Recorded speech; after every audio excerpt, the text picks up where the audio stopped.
নমস্কাৰ, মোৰ আন এটা ভিডিঅ'লৈ আপোনালোকক স্বাগতম জনাইছোঁ। আজি মই আপোনালোকলৈ নতুন এটা ৰেচিপি লৈ আহিছোঁ, কচু শাকৰ জ্বলা। আহকচোন তেতিয়াহ'লে মইনো কচু শাকৰ জ্বলাৰ কাৰণে কি ৰেডি কৰিছোঁ চাওঁ। কচু শাকৰ জ্বলাৰ কাৰণে মই এমুঠি কচু শাক লৈছোঁ, ধুনীয়াকৈ ধুই বাছি লৈছোঁ। এটা সৰু আলু লৈছোঁ, এটা বিলাহী লৈছোঁ, 1 চামুচ নহৰু বটা, আধা চামুচ আদা বটা, এটা পিঁয়াজ আৰু 3টা শুকান জলকীয়া। মছলা লৈছোঁ মই মিট মছলা 1 চামুচ, হালধি পাউডাৰ 1 চামুচ, নিমখ আন্দাজমতে আৰু এবাটি ৰহৰ দাইল।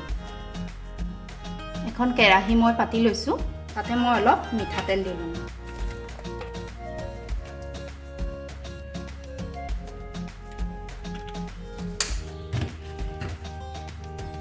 মোৰ তেল গৰম হৈ গৈছে, মই ইয়াতে এতিয়া কাটি থোৱা পিঁয়াজকেইখন দি দিওঁ।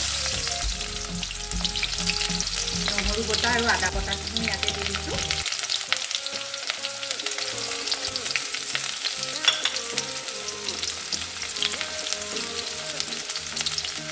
জলকীয়াকেইটাও দি দিছোঁ।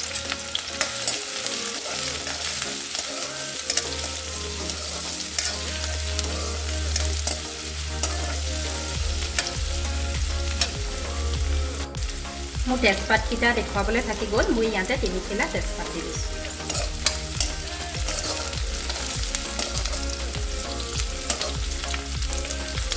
দুই মিনিটমান এনেকৈ পিঁয়াজখিনি ভাজি থাকিম।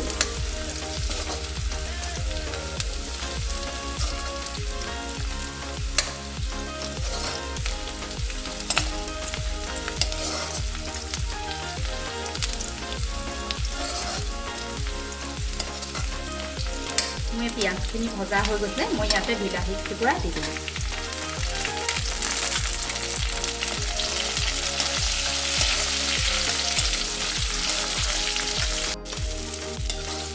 মই এতিয়া গুড়ি মছলাখিনি ইয়াতে ঢালি দিওঁ।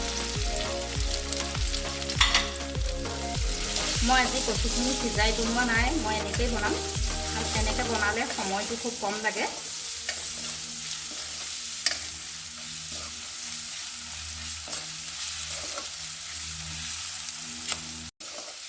মই ইয়াত পিঁয়াজ বিলাহী চব ভজা হৈ গৈছে, ইয়াতে মই ৰহৰ দাইলখিনি দি দিওঁ।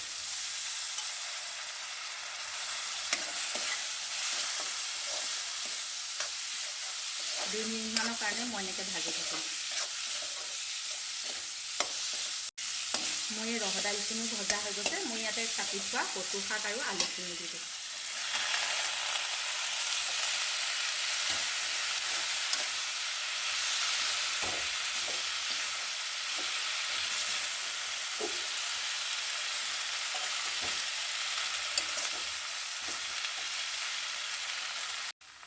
মই এতিয়া 5 মিনিটমানৰ কাৰণে ঢাকন মাৰি থৈ দিম।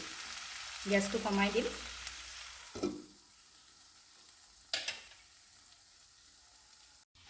মই ঢাকনিখন দাঙি দিছোঁ।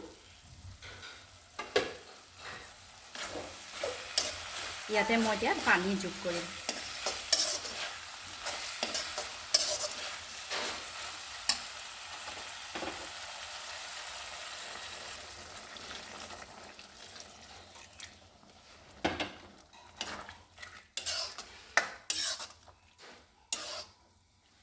মই এতিয়া এটা প্ৰেছাৰ কুকাৰলৈ দি পেলাই 2টা চিটি মৰাম।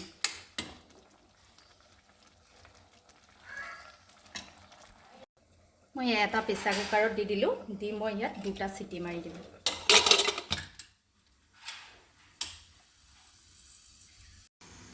মই এতিয়া হুইচেলটো খোল খাই গ'ল। মোৰ ইয়াত কচু শাকৰ ৰেচিপি ৰেডি হৈ গৈছে। অকণমান মই গেছটো জ্বলাই উতলাই দিছোঁ।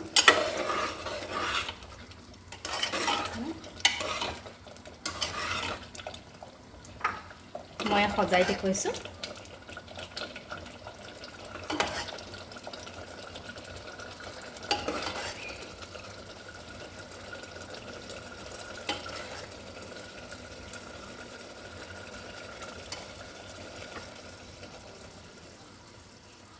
মোৰ এই কচু শাকৰ জ্বলা ৰেচিপিটো ৰেডি হৈ গ'ল। যদি মোৰ ভিডিঅ'টো চাই ভাল পালে লাইক কৰিব, কমেণ্ট কৰিব, শ্বেয়াৰ কৰিব আৰু যিসকলে এতিয়াও ছাবস্ক্ৰাইব কৰা নাই প্লিজ চেনেলটো ছাবস্ক্ৰাইব কৰি ল'ব।